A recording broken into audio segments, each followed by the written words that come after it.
Gary taught me years ago that land value is a rounding error. 10 years ago, that mobile home park in Carver's Cove, I just got a bee in my bonnet one time, and I said I wanted to own a mobile home park. And so, so what I did was I went from mobile home park to mobile home park. This is out in Cocoa Beach, Cape Canaveral. I went from mobile home to mobile home park, knocking on the manager's door. "Hi, I'm Stu Spence. Here's my business card. Real estate investor would like to buy this park. Is it for sale?"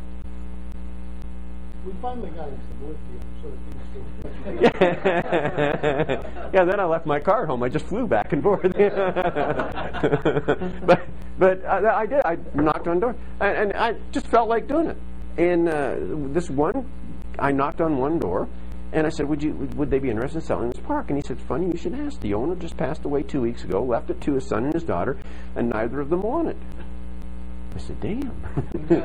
Okay, well, so then I didn't know what to do with it. So I called Gary.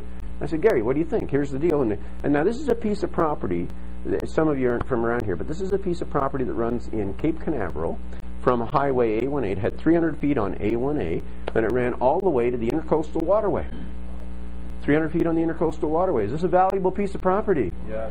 Yes. Is it being used as its highest and best use at this moment in time? No.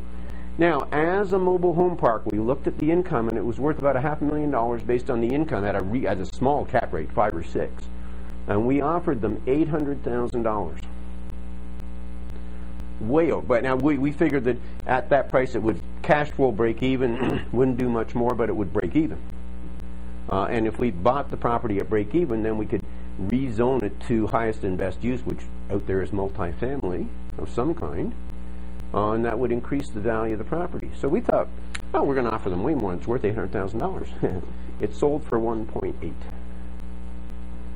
Well, we sat down and did the math afterwards. It sold for $1.8 million. But in doing the math, we found out that this piece of property, we knew this through the Coast of Maine Mountain, this piece of property would be good for about 200 units at the density that it was zoned for.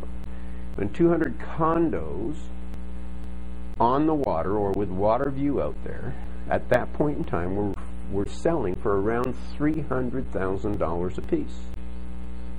Well, 200 condos of 1.8, let's just round it out to 2 million. That's $10,000 per condo for land. Significant? Insignificant.